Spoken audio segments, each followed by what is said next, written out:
السلام عليكم ورحمة الله تعالى وبركاته. الحمد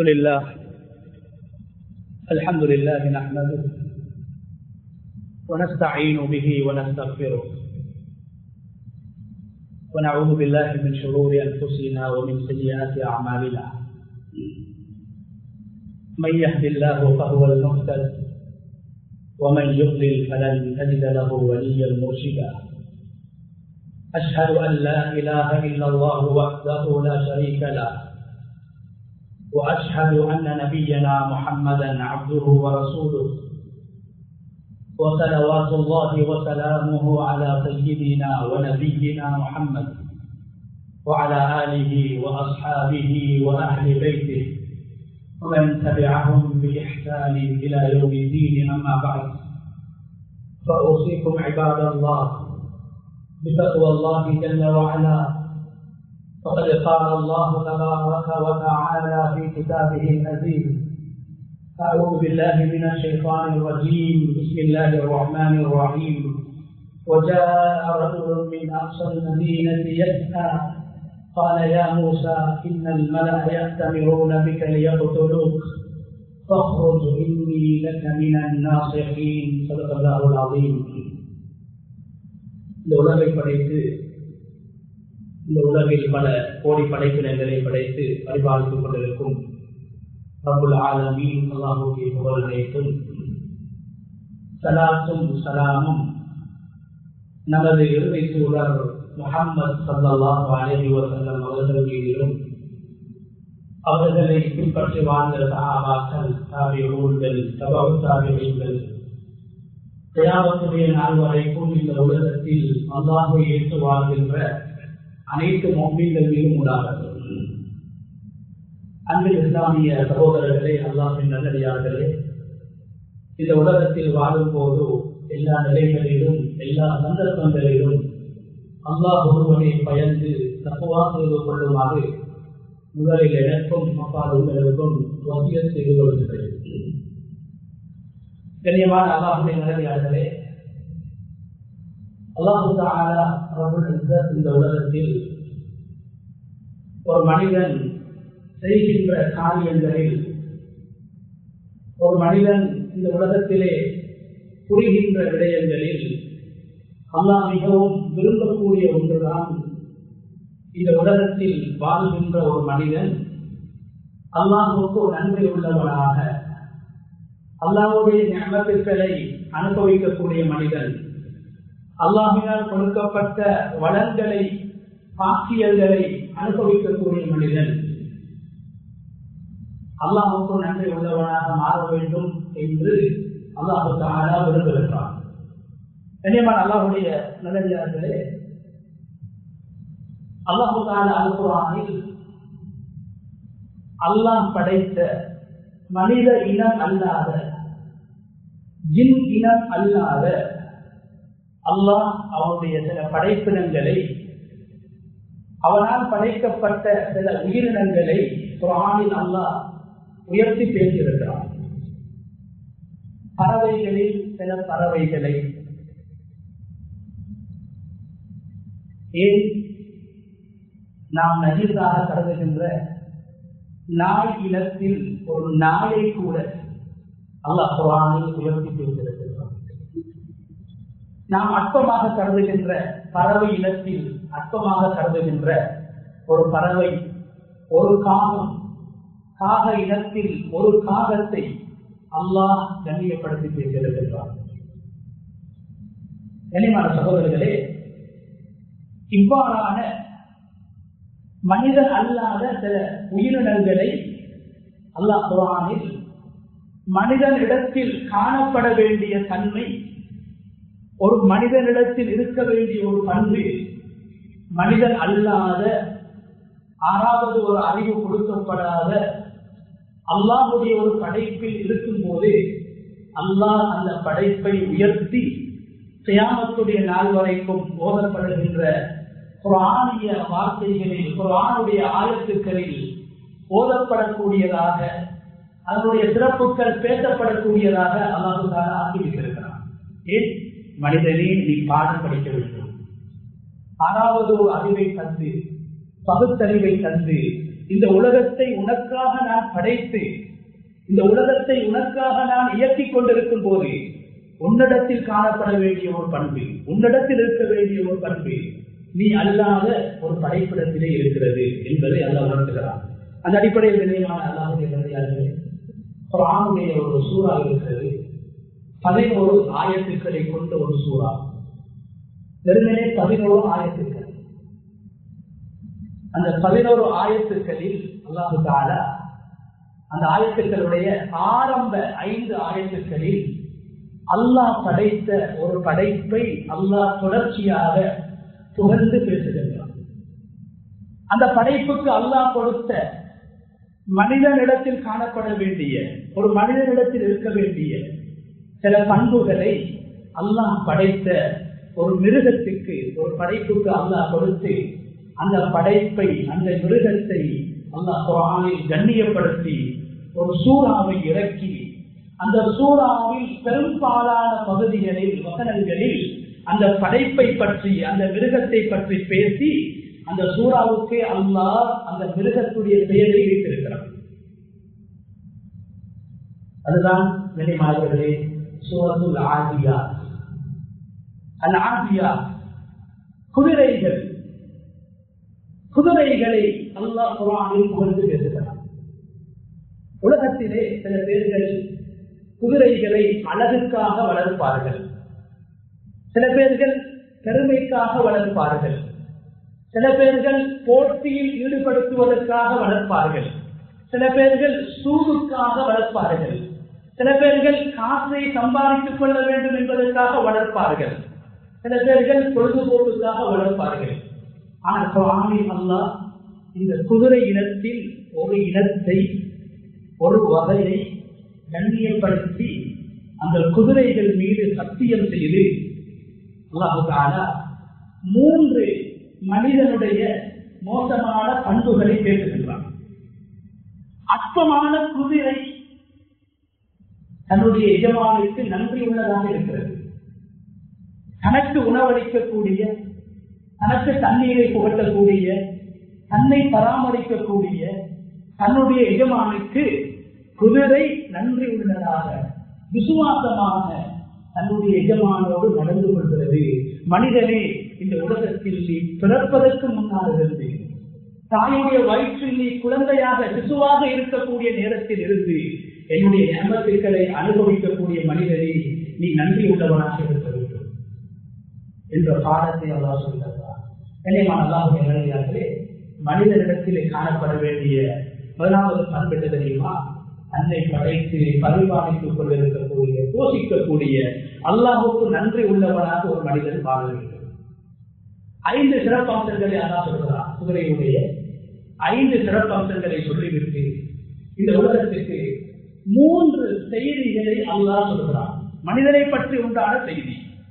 குதிரையின் மீது சத்தியம் செய்து குதிரைக்கு வழங்கப்பட்ட வேகம், குதிரைக்கு வழங்கப்பட்ட சக்தி, குதிரைக்கு வழங்கப்பட்ட ஏனைய சில பண்புகளை சொல்லி அல்லாஹ் என்ன சொல்கிறான்? இன்னல் இன்சான லிரப்பிஹி லகனூஸ்.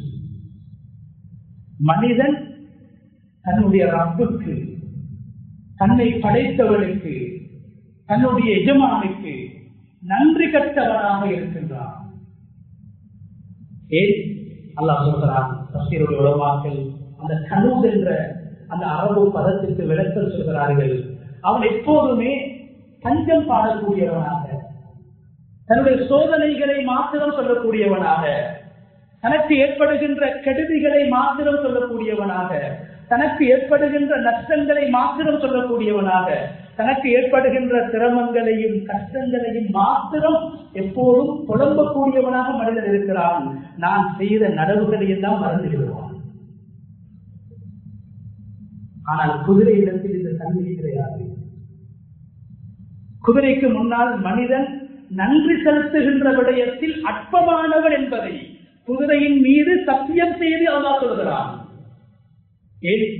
குதிரைக்கு எஜமான் உணவளிக்கிறான், தண்ணீர் போட்டுகிறார், பராமரிக்கிறார், அதை துப்புரவு செய்கிறார், அதற்கான வேலைகளை செய்கிறார்.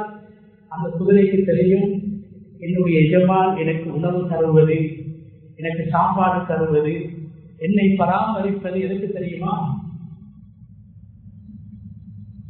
என்னுடைய முடிவு மரணமாக இருக்கும், எனது முடிவு ஆபத்தாக இருக்கும், என்னுடைய முடிவு போர்க்களங்களில் நான் மரணத்தை சந்திக்க வேண்டும், என்னை வெட்டி விடுவார்கள், என்னுடைய காலை வெட்டி விடுவார்கள், என்னுடைய கழுத்தை வெட்டி விடுவார்கள் என்று தெரிந்தும் கூட கண்ணியமானவர்களே, ரசூலுல்லாஹி ஸல்லல்லாஹு அலைஹி வஸல்லம் சொன்னாங்க, நீங்க ஒரு பிராணியை அறுக்கும் போது அந்த பிராணிக்கு முன்னால் நீங்கள் கத்தியை தீட்டக்கூடாது, கத்தியை காட்டக்கூடாது.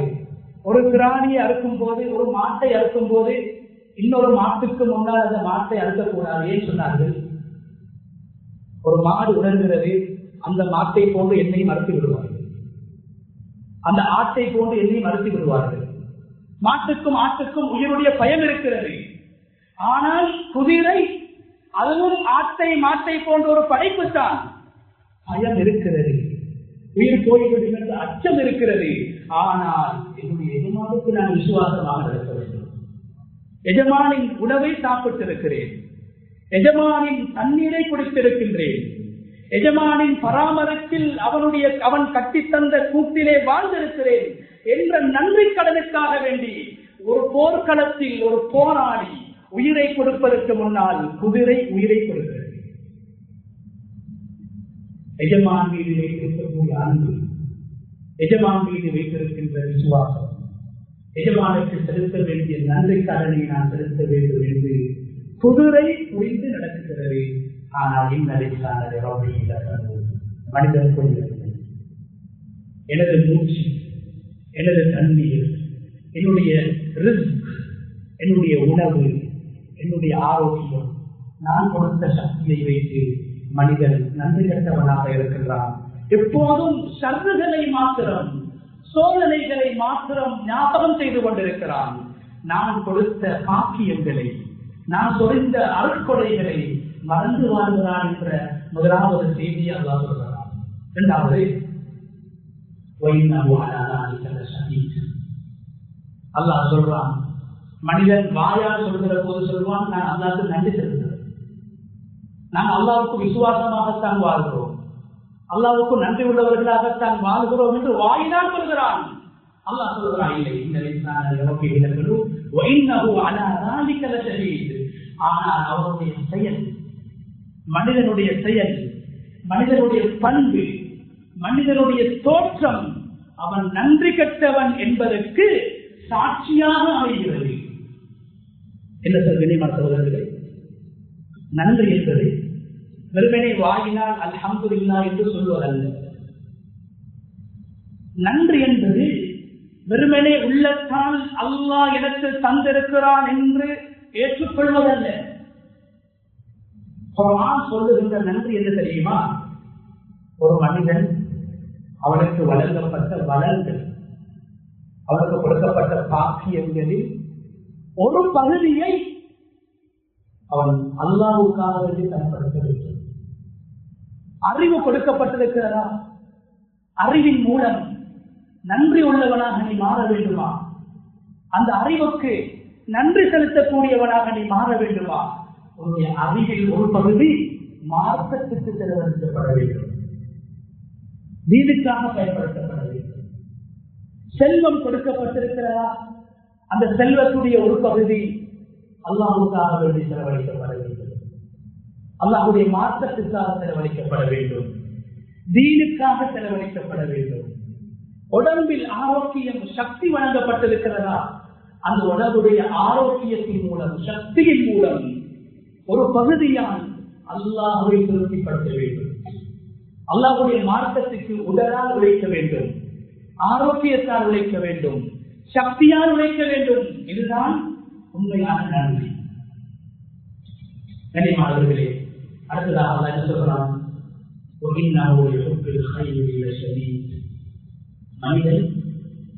மனிதன் உலக லாபங்களை அடைந்து கொள்வதற்காக சடவாதம் என்று சொல்வார்கள். உலகம் தான், எதை எடுத்துக்கொண்டாலும் உலகத்தை வைத்துதான் யோசிப்பார்.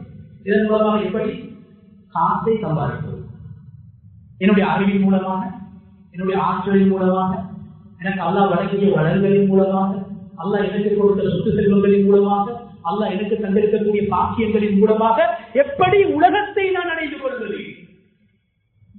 அல்லாஹ் சொல்றான். மூணாவது, மனிதன் உலகத்தை தேடுகின்ற போது, தொழிலில், வியாபாரத்தில், உத்தியோகத்தில், உலகம் சார்ந்த விடயங்களில் ஈடுபடுகின்ற போது அவன் தீவிரமாக ஈடுபடுகிறான். அவனுடைய சக்தியை உலகத்துக்காக மாத்திரம் பயன்படுத்துகிறான். ஆனால் குதிரை கண்ணியமானவர்களே, குர்ஆனிலே பாராட்டப்படுகிறது. குதிரைக்கு வழங்கப்பட்ட சக்தி, குதிரையுடைய சக்தி தான் உலகத்தில் இஸ்லாம் பாதுகாக்கப்படுகிறது. குதிரையுடைய சக்தி தான் உலகத்திலே இஸ்லாம் பரவி இருக்கிறது. ஒரு காலத்தில் இஸ்லாத்துடைய தூதை உலகத்திற்கு சஹாபாக்கள் கொண்டு போகுவதற்கு, சஹாபாக்களுக்கு முன்னால் வாழ்ந்த நபிமார்கள் அல்லாஹ்வுடைய தூதை உலகத்திலே பரப்புவதற்கு சாதனமாக, ஒரு வாகனமாக குதிரையைத்தான் பயன்படுத்தினார்கள். தீனை பரப்புவதற்கும், தீனை வளர்ப்பதற்கும், தீனை பாதுகாப்பதற்கும், ஒரு ஊரை, ஒரு சமூகத்தை, ஒரு நாட்டை பாதுகாப்பதற்கு குதிரை என்ற ஆறாவது அறிவுப்படுத்தப்படாத அல்லாஹ்வுடைய படைப்பு காரணமாக இருந்திருக்கிறது. குதிரைக்கு வழங்கப்பட்ட சக்தியும், குதிரைக்கு வழங்கப்பட்ட வேகமும், குதிரைக்கு வழங்கப்பட்ட ஏனைய ஆற்றல்களும் அல்லாஹ் சொல்கிறான் என்னுடைய மார்க்கத்திற்கு பயன்படுத்தப்பட்டிருக்கிறது. ஆனால் மனிதர்களில் பல பேர்கள் அவர்களுக்கு கொடுக்கப்பட்ட வளங்களின் மூலம், அறிவு ஆற்றல்களின் மூலம், சக்தி வல்லமைகளின் மூலம், பாக்கியங்களின் மூலம் உலகத்தை மாத்திரமே தேடிக் கொண்டிருக்கிறார்கள். ஒரு மனிதனுக்கு வழங்கப்பட்ட அறிவால், ஒரு மனிதனுக்கு வழங்கப்பட்ட செல்வத்தால், ஒரு மனிதனுக்கு வழங்கப்பட்ட வளங்களினால் உலகத்தை மாத்திரம் தேடுவானாக இருந்தால், அவருடைய முயற்சி உலகத்துக்கு மாத்திரம் இருக்குமாக இருந்தால், மாற்றத்துக்கு ஒன்றுமே செய்யவில்லை, சமூகத்துக்கு ஒன்றுமே செய்யவில்லை, அல்லாஹ்வுக்காக எதையும் செய்யவில்லை, தீனுக்காக ஒரு ரூபா கூட செலவழிக்கவில்லை, காசை தேடினார், சொத்து செல்வங்களை தேடினார். அல்லாஹ்வுடைய பார்வையில் அந்த மனிதன் குதிரையை விட அற்பமானவன். ஏன் அல்லாஹ் சொல்கிறான், வேகமாக ஓடி வரக்கூடிய, எப்படி ஓடி வருது அல்லாஹ் எப்படி வர்ணிக்கிறான் என்றால், ஒரு குதிரை அல்லாஹ்வுடைய மார்க்கத்தையும், நபியையும், சஹாபாக்களையும், இஸ்லாத்தையும் பாதுகாப்பதற்காக வேண்டி போர்க்களத்தில் வேகமாக ஓடி வருகிறது. ஓடி வரக்கூடிய நேரத்தில் அதனுடைய மூச்சு சத்தம் இருக்கிறது. ஒரு குதிரை, ஒரு வாகனம் போகின்ற போது, ஒரு விமானம் போகின்ற போது, ஒரு பறவை வேகமாக செல்கின்ற போது ஒரு சத்தம் ஏற்படும். அல்லாஹ் சொல்றான், சத்தத்தை எழுப்பிக் கொண்டு மூச்சை வேகமாக விட்டு வேகமாக ஓடி வரக்கூடிய குதிரைகள் மீது சத்தியமாக. என்ன பாடம் சொல்வர்களே? 5 பாடங்கள் அல்லாஹ் சொல்றான். குதிரையின் மூலம் மனிதன் படிக்க வேண்டிய பாடம்.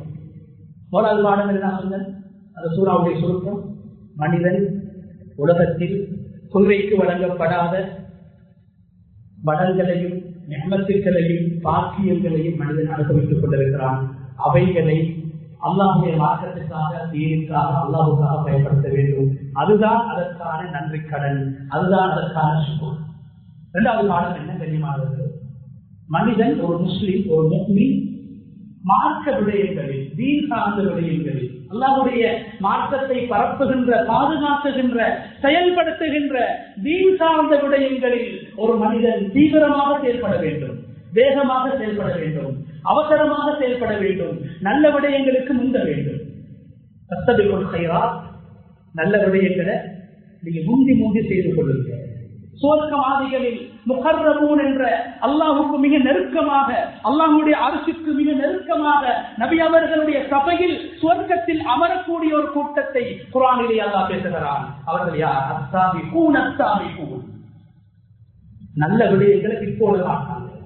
எப்படி நன்றி கெட்ட மனிதன் உலகத்தை தேடுவதற்காக, காசை சம்பாதிப்பதற்காக, உலகத்துடைய வளங்களை பெறுவதற்காக தனது சக்தியை பயன்படுத்தி தீவிரமாக செயல்படுகிறானோ, அது போன்று மனிதன் தீனுடைய விடயங்களில், மறுமை சார்ந்த விடயங்களில், அமல் செய்கின்ற விடயங்களில் தீவிரமாக செயல்பட வேண்டும் என்பதற்காக குதிரையுடைய அந்த வேகத்தின் மீது அல்லாஹ் சத்தியம் செய்கின்றான். குதிரை தீனை பாதுகாப்பதற்காக, தனது எஜமானுக்கு நன்றி செலுத்துவதற்காக, தன்னை பராமரிக்கக்கூடியவருக்கு விசுவாசமாக நடக்க வேண்டும் என்பதற்காக குதிரை விரைந்து செல்கிறது. மனிதனை நீ விரைய வேண்டும் என்று அல்லாஹ் சொல்கிறான். இந்த உலகத்திலே நபிமார்களுக்கு பின்னால் சிறந்தவர்கள் சஹாபாக்கள். சஹாபாக்களிலே மிக சிறந்தவர்கள். உலகத்திலே வாழ்கின்ற ஆதம் அலைஹிஸ்ஸலாம் தொடக்கம் உலகம் அழிக்கப்படுகின்ற நாள் வரைக்கும் வாழ்கின்ற பிறக்குகின்ற எல்லா மீன்களுடைய ஈமானை விடவும் ஒரு மனிதனுடைய ஈமான் பலம் என்று சொன்னார்கள் ஸல்லல்லாஹு அலைஹி வஸல்லம். அவர்கள் தான் ஹஜ்ரத் அபூபக்கர் சித்தீக் ரலியல்லாஹு அன்ஹு. அவருடைய தனித்துவம் என்ன? நல்ல விடயங்களிலே முந்துவார்கள். உடம்பால் பலகீனமானவர்கள், மெலிந்தவர்கள், மனதால் பலமானவர்கள், நல்ல விடயங்களுக்கு முந்தினார்கள். உடம்பால் சக்தி வாய்ந்த ஷைத்தான் உமர் ரலியல்லாஹு அன்ஹு அவர்களை கண்டால் பாதையை மாற்றி சென்று உடல்வான். அந்த அளவுக்கு மூசா அலைஹிஸ்ஸலாத்தை போன்று சக்தி கொடுக்கப்பட்ட ஒருவர் தான் உமர் இப்னு கத்தாப் ரலியல்லாஹு அன்ஹு. அந்த உமர் இப்னு கத்தாப் கூட அபூபக்கர் ரலியல்லாஹு அன்ஹு அவர்களை முந்தலியாக போய்விட்டது.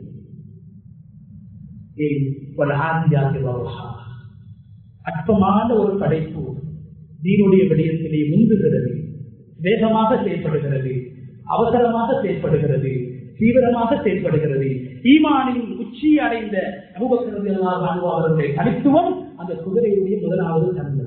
நல்ல விடயங்களுக்கு முந்த வேண்டும்.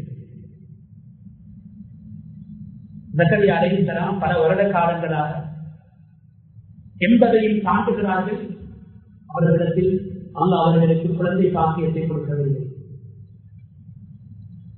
அவர்களுக்கும் மனைவிக்கும் இடையிலே மனரீதியான ஒற்றுமை கிடையாது. கொஞ்சம் பிரச்சனையோடு வாழ்ந்தார்கள். அவர்களுக்கு குழந்தை பாக்கியம் இருக்கவில்லை. ஆனால் அல்லாஹ் குர்ஆன்ல ஜக்கரியா அலைஹிஸ்ஸலாம் கேட்ட துஆவை சிந்தித்து அவருடைய துஆவை சொல்லி காட்டுறதுக்கு பின்னால அல்லாஹ் சொல்றான்,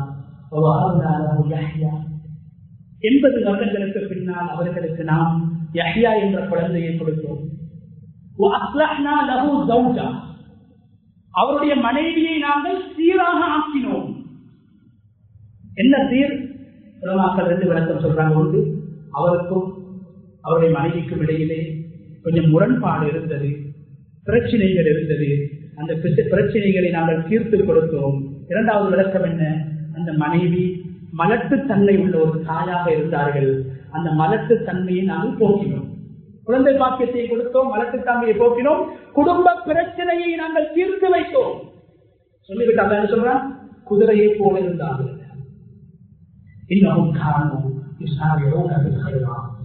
அவர்கள் சாலிஹான அமல்கள், நல்ல விடயங்கள், மறுமை சார்ந்த விடயங்கள், தீன் சார்ந்த விடயங்களில் வேகமாக தீவிரமாக செயல்படுறாங்க. அதனால அல்லாஹ் துனியா சார்ந்த விடயங்களை பற்றி அல்லாஹ் குர்ஆனில் சொல்கிற போது என்ன சொல்றான்? ஹம்சூபி மனாகிபிஹா, பூமியில் நடந்து சென்று ரிஸ்கை தேடுங்கள், நடந்து சென்று தொழிலுக்காக போகுங்கள், வேண்டாம் என்று அல்லாஹ் தடுக்கவில்லை. ஆனால் நீங்கள் தீவிரம் காட்ட வேண்டியது, அவசரப்படுத்தப்பட வேண்டியது, முன்னுரிமை வழங்கப்பட வேண்டியது உலக காரியங்கள் அல்ல, மறுமையை சம்பாதிப்பதற்காக அமைய வேண்டும். நல்ல விடயங்களில் போட்டி போடுது. சுவர்க்கத்தின் பக்கமும் சுவர்க்கத்துக்கு காரணமாக இருக்கிற மக்பிரத்தின் பக்கமும் விரைந்து செல்கிறது. எனவே குதிரை அது வேகமாக செல்லக்கூடியது. குதிரையின் வேகம் மனிதனிடத்திலே வர வேண்டும். நல்ல விடயங்களை செய்வதற்கு வேகமாக செயல்பட வேண்டும். இரண்டாவது அல்லா சொல்கிறான், குதிரையுடைய சக்தி அல்லாஹ் பேசுகிறான். குதிரை எப்படிப்பட்டது? அது வருகின்ற போது அல்லாஹ் எப்படி அதை வர்ணிக்கிறான் என்றால், ஒரு கல்லோடு இன்னொரு கல்லை வேகமாக நாங்கள் தேய்க்கின்ற போது இடையிலிருந்து நெருப்பு பாம்பு. அல்லாஹ் சொல்றான், அந்த குதிரை அல்லாஹ்வுடைய தீனை பாதுகாக்கிறதுக்கு, தனக்கு உணவு கொடுத்த, தண்ணீர் கொடுத்த எஜமானை பாதுகாப்பதற்கு, எஜமானுக்கு விசுவாசத்துக்காக தனது உயிர் போனாலும் பரவாயில்லை, எனது கழுத்து துண்டிக்கப்பட்டாலும் பரவாயில்லை, எனது கால்கள் துண்டிக்கப்பட்டாலும் பரவாயில்லை, எனது எஜமான் பாதுகாக்கப்பட வேண்டும் என்பதற்காக அல்லாஹ் சொல்றான், அது செல்கின்ற தேசத்தில் பூமியில் இருந்து நெருப்பு பத்தும் என்று அல்லாஹ் சொல்கிறான். நெருப்பு என்று சொல்கிறான். அந்த அளவுக்கு குதிரையுடைய காலுடைய சக்தி அல்லாஹ் பேசுகிறான். நபி அவங்க சொன்னார்கள், முஃமினுல் கவிய்யு கைருன் வ அஹப்பு இலல்லாஹி மினல் முஃமினில் தஈஃப். சக்தி உள்ள ஒரு முஃமின் பலகீனமான ஒரு முஃமினை விட அல்லாஹ்விடத்தில் சிறந்தவர். சக்தி எங்கு பயன்படுத்தப்பட வேண்டும்? என்னுடைய சக்தியின் ஒரு பகுதி தீனுக்காக பயன்படுத்தப்பட வேண்டும், தீனை நிலைநாட்டுவதற்காக பயன்படுத்தப்பட வேண்டும், தீனை வளர்ப்பதற்காக பயன்படுத்தப்பட வேண்டும், தீனை பாதுகாப்பதற்காக பயன்படுத்தப்பட வேண்டும். குதிரையின் காலின் சக்தி தீனை பாதுகாப்பதற்காக பயன்படுத்தப்படுகிறது. ஒரு முஃமின் சக்தியை வளர்த்துக் கொள்ள வேண்டும். நபி மூசா அலைஹிஸ்ஸலாத்தை அல்லாஹ் குர்ஆனில் வர்ணிக்கிறான், கவியுல் அமீன், நேர்மையானவர்,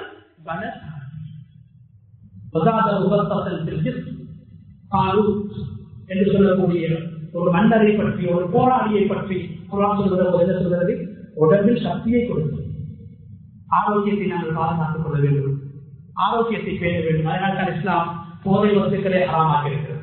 நம்முடைய ஆரோக்கியம் பாதுகாக்கப்பட வேண்டும், போதைக்கு அடிமையாக கூடாது. போதை இஸ்லாத்தில் ஹராமாக்கப்பட்டிருக்கிறது. மனிதனுடைய ஆரோக்கியத்துக்கு விளைவாக கேடாக அமைகிறது. ஒரு சக்தியை மூமின் வளர்த்துக் கொள்ள வேண்டும். உமர் ரலியல்லாஹு தஆலா அன்ஹு அவர்களை போல நபி அவர்கள் சொன்னார்கள், தீனுடைய விடயத்திலே உங்களிலே மிகவும் சக்தி வாய்ந்தவர் உமர் இப்னு கத்தாப் என்று சொன்னார்கள். குதிரையை வேகமாக விட்டு 60 வயதையும் தாண்டிய உமர் இப்னு கத்தாப் ரலியல்லாஹு அன்ஹு குதிரையை ஓடவிட்டு பாய்ந்து ஏறுவார்கள். குதிரையின் வேகத்தை அல்லாஹ் குர்ஆனில் ஆச்சரியமாக பேசுகின்றான். உமர் ரலியல்லாஹு அன்ஹு அவர்கள் 63 வயதிலே மௌத்தாகினார்கள். சஹாபாக்கள் சொல்கிறார்கள், 60ஐ தாண்டிய உமர் குதிரையை வேகமாக ஓடவிட்டு குதிரைக்கு பின்னால் ஓடி சென்று வேகமாக பாய்ந்து வருவார்கள். 60 ஆரோக்கியத்தை பாதுகாக்கிறார்கள். அல்லாஹ் விரும்புகிறான் சக்தியை, ஆரோக்கியத்தை வளர்க்கின்ற உடம்பு சக்திகளை வளர்க்கக்கூடியவர்கள். ஆனால் அந்த சக்தி பாவத்துக்கல்ல, அநாகரிகத்துக்கல்ல, உலகத்துக்கல்ல. அந்த சக்தியுடைய பெரும்பாலான பகுதி தீனுக்காக, மார்க்கத்துக்காக செயல்படுத்தப்பட வேண்டும். மூணாவது விடயத்தை சொல்லி முடித்துக் கொடுக்கிறார். அந்த குதிரை அதிகாலை நேரத்தில் போர்க்களத்தில் வந்து போரில் ஈடுபடும். அதிகாலை நேரம் என்று சுபஹுடைய நேரத்தை அல்லாஹ் சொல்கிறான். சுபஹுடைய நேரத்தின் மீது சத்தியமாக என்று அல் குர்ஆனிலே அல்லாஹ் சத்தியம் செய்திருக்கிறான். ஒரு மனிதனுடைய நாள் ஆரம்பிக்கப்படுவது சுபஹுடைய நேரத்திலிருந்து. 11 மணி அல்ல, 10 மணி அல்ல. சில பேர்கள் தூங்கினா எழும்புறதே ஒருவருக்கு முன்னாடி, தூங்கினா எழும்புறதே 9 மணிக்கு, தூங்கினா எழும்புறதே 10 மணிக்கு. நபி அவங்க சொன்னாங்க, இந்த உம்மத்துக்கு பரக்கத்து செய்யப்பட்ட நேரம் சுபஹுடைய நேரம் என்று சொன்னார்கள். வியாபார நடவடிக்கைகளில் ஈடுபடுவதாக இருந்தாலும் சரி, தீன் சார்ந்த விடயங்களில் ஈடுபடுவதாக இருந்தாலும் சரி, சுபகுக்கு பின்னால் ஈடுபடுவதிலே பரக்கத்து இருக்கிறது. அல்லாஹ் சொல்றான், அந்த குதிரை அது ஏனைய மிருகங்களை போல, பறவைகளை போல அது உறங்கிக் கொண்டு இருக்க மாட்டாது. சுபகோடு அது எழுந்து சென்று, அதிகாலையோடு எழுந்து சென்று அது போராட்டத்திலே ஈடுபடுகிறது, போரிலே ஈடுபடுகிறது, யுத்தத்திலே ஈடுபடுகிறது, யுத்த களத்திலே உதவியாக இருக்கிறது என்று சுபகு நேரத்தை உயர்த்தி அல்லாஹ் குர்ஆனிலே பேசுகின்றான். எனவே ஒரு முஸ்லிம் உற்சாகமானவனாக இருக்க வேண்டும், சுறுசுறுப்பானவனாக இருக்க வேண்டும். அதிகாலையில் எழுந்து தன்னுடைய தேவைகளை முடித்து தன்னுடைய பணிகளில் ஈடுபட வேண்டும். அது பரக்கத்துக்குரிய நேரம், அது உறங்கக்கூடிய நேரம் அல்ல, வீணாக கழிக்கக்கூடிய நேரம் அல்ல, பிரயோஜனமற்ற விடயங்களில் ஈடுபடக்கூடிய நேரம் அல்ல என்று அல்லாஹ் தஆலா பேசுகிறார். கண்ணியமான அல்லாஹ்வுடைய நடிகார்களே, 3 செய்திகளை அல்லாஹ் சொல்வதற்காக, மனிதன் நன்றி கட்டவன், மனிதன் கஞ்சத்தனம் உள்ளவன், மனிதன் தன்னுடைய சக்திகளையும் வளங்களையும் உலகத்துக்காக, உலகத்தை நேசிப்பதற்காக, உலகத்தை அடைவதற்காக மாத்திரம் பயன்படுத்திக் கொண்டிருக்கிறான் என்று. அதே போன்று மனிதன் நாவினால் சொல்லாவிட்டாலும் மனிதனுடைய செயல்களும் மனிதனுடைய பழக்க வழக்கங்களும் அவன் நன்றி கட்டவன் என்பதை எங்களுக்கு உணர்த்தி கொண்டிருக்கிறது என்று அல்லாஹ் தஆலா பேசி இறுதியாக கபரையும் மரணத்தையும், மரணத்துக்கு பின்னால் இருக்கக்கூடிய வாழ்க்கையும் சொல்லி சூறாவை முடிக்கிறான். இவ்வளவு உலகத்துக்காக தனது சக்தியை, தனது வல்லமைகளை, தனக்கு கொடுக்கப்பட்ட வளங்களை அல்லாஹ்வை மறந்து உலகத்திற்காக மாத்திரம் செயல்படக்கூடிய மனிதன் கபரை பற்றி சிந்திக்க கூடாதா? இவ்வளவு பிரம்மாண்டமான, இவ்வளவு உயர்ந்த, இவ்வளவு சக்தி வாய்ந்த, இவ்வளவு வேகமான, இவ்வளவு நல்ல பண்புகளை கொண்ட குதிரை கூட மண்ணோடு மண்ணாக போய்விடும். அந்த குதிரையும் நாங்கள் எழுப்புவோம். அல்லாஹ் அங்க மண் என்று சொல்லவில்லை. உயிரினங்கள் அனைத்துமே மரணித்தால் மண்ணோடு மண்ணாக ஆகிவிடும். மண்ணோடு மண்ணாக ஆகினாலும் அதை நாங்கள் எழுப்புவோம். இந்த மனிதனுக்கு தெரியாதா என்னை மறந்து நன்றி கெட்டவனாக, எனது மார்க்கத்துக்கு செய்ய வேண்டிய கடமைகளில் மறந்து நன்றி கட்டவனாக, உலகம்தான் நோக்கம் என்று நன்றி கட்டவனாக வாழ்ந்து கொண்டிருக்கிறானே, இவனுக்கு தெரியாதா ஒரு நாள் நான் மூத்தாக வேண்டும். சக்தி உள்ள குதிரை கூட மண்ணோடு மண்ணாக ஆகிவிடும். குதிரை மரணித்தால் யாரும் அதை மனிதர்களை போன்று அடக்கம் செய்ய மாட்டார்கள், வீசி விடுவார்கள், எரிந்து விடுவார்கள். அந்த குதிரையும் எழுப்பாட்டப்படக்கூடிய ஒரு நாள் இருக்கிறது. அந்த குதிரையும் மண்ணுக்குள்ளால் செல்ல வேண்டும். மனிதனே, நீ மண்ணுக்குள்ளால் செல்ல வேண்டிய ஒரு நாள் இருக்கிறது. எனவே மண்ணுக்கு மேலால் நீ வாழ்கின்ற போது நன்றி உள்ளவனாக மாற வேண்டும். உனது வளங்களை, சக்திகளை தீனுக்காக, மார்க்கத்துக்காக பயன்படுத்தக்கூடியவனாக நீ மாற வேண்டும். தீனுக்கு உழைக்கக்கூடியவனாக மாற வேண்டும். அதுதான் நீ செய்கின்ற நன்றி என்று சொல்லி அடுத்ததாக அல்லாஹ் கபரில் இருந்து மாத்திரமல்ல, மனிதனுடைய உள்ளத்தில் மறைத்து வைத்திருக்கக்கூடிய எண்ணங்களை கூட அந்த நாளில் நாங்கள் வெளிப்படுத்துவோம். நல்ல எண்ணங்களை வளர்த்துக் கொள்வோம், நல்ல ஆசைகளை வளர்த்துக் கொள்வோம், நல்ல நல்ல நல்ல சிந்தனைகளை வளர்த்துக் கொள்வோம். அல்லாஹ் சொல்றான், அந்த ஆசைகள், அந்த சிந்தனைகள், அந்த நியத்துக்களை கூட கபரில் இருந்து மனிதர்களையும் ஜின்களையும் மிருகங்களையும் நாங்கள் எழுப்புவதை போன்று உங்களுடைய உள்ளத்தை திறந்து உள்ளத்தில் இருக்கின்ற ஆசைகள், எண்ணங்களை நாங்கள் வெளிப்படுத்துவோம் என்று அல்லாஹ் சொல்லிவிட்டு அந்த மறுமையுடைய நாளில் அல்லாஹ் நன்கு அறிந்து வைத்திருக்கிறான். யார் இந்த உலகத்தில் தங்களுக்கு வழங்கப்பட்ட அதாவது வளங்களின் மூலமாக, நியமத்துக்களின் மூலமாக, பாக்கியங்களின் மூலமாக உலகத்தை தேடியதை போன்று அதைவிட அதிகமாக தீனுக்காக, மார்க்கத்துக்காக உழைத்தார்கள் என்பதையும், உலகத்திலே கொடுக்கப்பட்ட பாக்கியங்களையும் சக்திகளையும் ஆளுமைகளையும் வைத்து மறுமையும் கபரையும் தியாகக்கூடிய நாளையும் மறந்து உலகம்தான் நோக்கம் என்று யாரெல்லாம் வாழ்ந்தார்கள், வாழ்வார்கள் என்பதை அந்த நாளில் நான் புரிந்து கொள்வேன், நான் தெரிந்து கொள்வேன் என்று அல்லாஹ் அந்த சூறாவை முடிக்கின்றான். அன்புக்குரிய அல்லாஹ்வுடைய நல்லடியார்களே, நன்றி என்பது வெறுமனே வாயினால் சொல்லக்கூடியதல்ல, வெறுமனே உள்ளத்தால் ஏற்றுக்கொள்வதல்ல. வாயினால் சொல்வதை போன்று, உள்ளத்தால் ஏற்றுக்கொள்வதை போன்று உடம்பால் மாற்றத்துக்கு உழைக்க வேண்டும், உடம்பால் மார்க்கத்துக்காக பாடுபட வேண்டும், உடம்பால் மறுமைக்காக சம்பாதிக்க வேண்டும். இதுதான் எங்களுக்கு உலகத்திலே வழங்கப்பட்ட பாக்கியங்கள், அறுப்படைகளுக்கான உண்மையான நன்றியாக இருக்கிறது. இந்த பாடத்தை அல்லாஹ் சூரத்துல் ஆதியாத் என்று, யுத்த காலம் இல்லாத ஒரு காலம், மக்காவில் யுத்தம் நடைபெறவில்லை, மக்காவில் வைத்து அல்லாஹ் இந்த சூறாவை இறக்கி மனிதர்களுக்கு சொல்லித் தருகிறான். வரலாற்றிலே பல போர்கள் நடந்திருக்கிறது.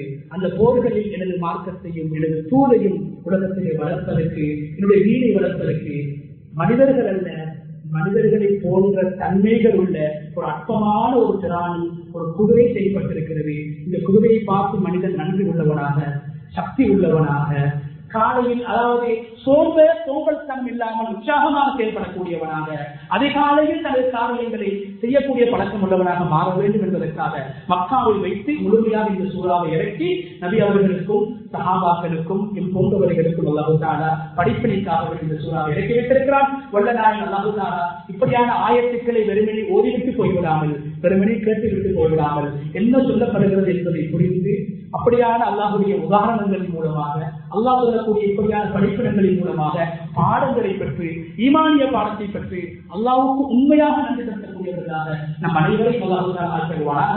எங்களுடைய பாவங்களை மன்னிப்பாயாக, மாதாபிதாக்களுடைய பாவங்களை மன்னிப்பாயாக. ஈமானோடு வாழ்ந்து ஈமானுக்காக உழைத்து ஈமானோடு இந்த உலகத்தை விட்டு பெறுகின்ற சந்தர்ப்பத்தை நம் அனைவருக்கும் நசிபாகுவாயாக.